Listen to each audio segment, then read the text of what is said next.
Trump administration just announced changes affecting 9 million Americans on disability and 72 million receiving Social Security benefits. These aren't minor adjustments.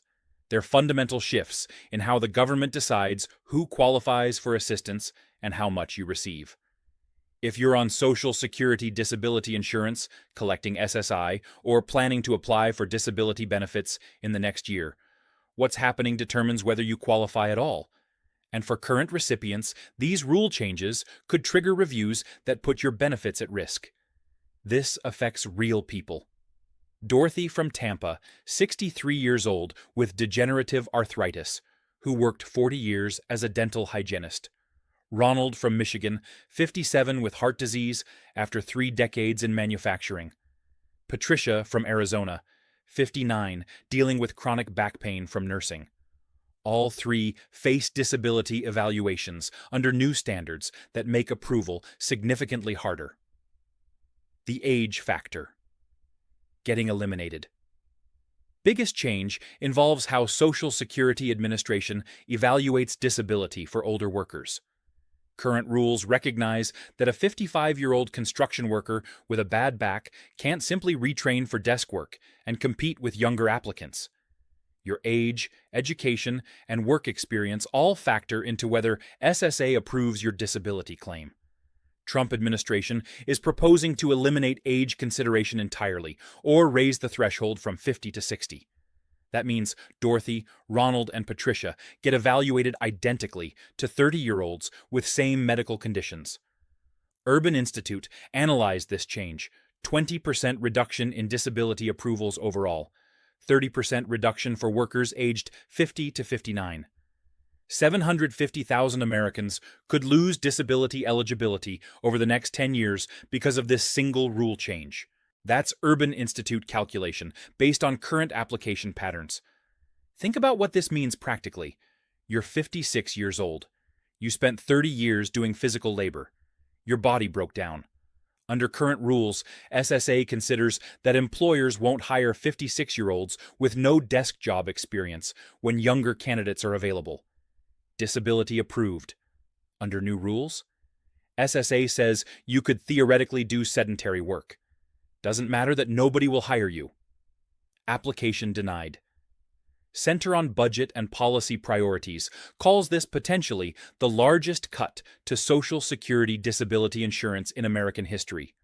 Larger than Reagan-era cuts that got reversed after fierce opposition. What actually changed Social Security Administration workforce got cut by 12% this year. 7,000 employees laid off.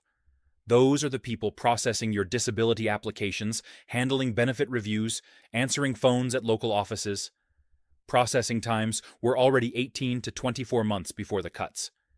Now expect delays extending past 2 years easily. Vernon from Ohio applied for disability in March. He's still waiting. No hearing scheduled. Just waiting while savings run out. COLA increase for 2026 got announced, 2.8%. That's $56 monthly for average Social Security recipient getting $2,000.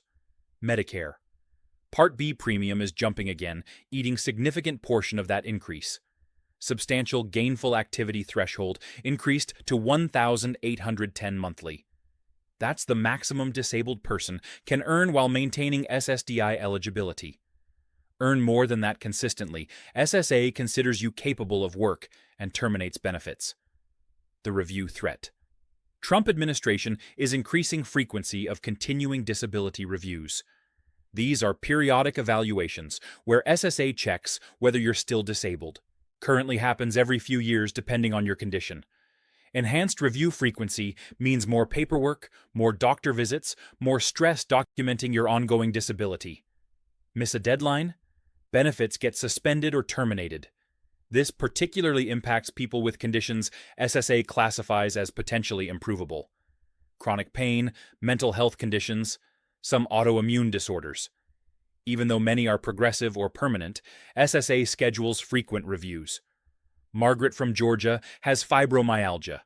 She's been on SSDI 6 years. Under old schedule, her next evaluation was 2027. Under new timeline, she got review notice for 2026. Now she's scrambling to get updated documentation from doctors who don't take her insurance anymore. 3 steps. If you're affected first, document everything with your doctors immediately. Get copies of all medical records. Have your physicians write detailed reports explaining how your conditions prevent specific work activities. The more documentation you have before any rule changes finalize, the stronger your position. Second, if you're considering disability application, file now before new restrictions take full effect. Application process is slow. Getting your claim in the system under current rules protects you even if regulations change during processing. Third, check your Social Security statement at ssa.gov My Account. Verify your work history is accurate. Confirm you have sufficient work credits. Make sure SSA has correct address and contact information. What this means for your money. Average SSDI benefit is $1,622 monthly in 2025. That's $19,464 annually. For someone who worked their entire adult life paying into the system, this isn't generous. It's survival income. Dorothy in Tampa gets $1,400 monthly SSDI plus $800 from small pension. Her rent alone is $1,200. After utilities, medications, food, she's got maybe $200 monthly buffer. One unexpected expense, and she's financially underwater. If New Age rules had been in effect when Dorothy applied 3 years ago, she wouldn't have qualified. She'd be trying to survive on whatever part-time work her arthritis allows, which is essentially nothing. Ronald in Michigan gets $1,700 SSDI. No pension. Wife works part-time earning $1,200 monthly. Combined income barely covers mortgage, utilities, insurance, groceries. His heart condition requires 3 prescription medications, costing $400 monthly, even with Medicare. Part D. Review coming next year terrifies him because new standards might find him not disabled enough. The political reality, Trump administration says these changes ensure program integrity and prevent fraud.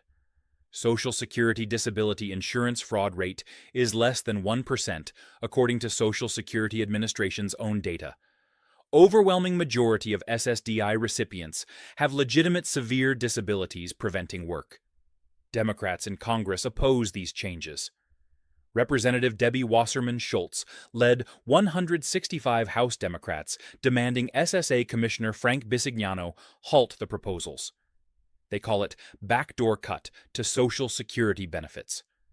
Republicans counter that Social Security faces insolvency by 2033 without reforms. Trust funds will deplete. Incoming payroll taxes will only cover 79% of scheduled benefits. They argue tightening disability standards saves money and extends program solvency. Social Security does need reform, but targeting disabled workers who paid into the system their entire careers isn't the solution most Americans support. What happens next? Proposed age threshold changes still need to go through regulatory process. Public comment period, review, potential modifications before final implementation. That typically takes 12 to 18 months. But administrative changes, increased review frequency, stricter medical documentation requirements, longer processing times due to staffing cuts, those are happening now. No regulatory process required. Your benefits are at risk, not from one massive change, but from dozens of smaller adjustments that collectively make qualifying harder, staying qualified more difficult, and receiving benefits more stressful. Dorothy, Ronald, Patricia, Vernon, Margaret. These aren't isolated cases. They're representative of millions of Americans who worked hard, paid taxes, followed rules, and now face disability years filled with uncertainty instead of security. Hit, like if this breakdown helped you understand what's actually changing with Social Security and disability. Subscribe for updates as these proposals move through regulatory process. Comment below. Are you on SSDI, or do you know someone affected by these changes? Your Social Security isn't government handout. It's insurance program you paid into every paycheck. You earned these benefits.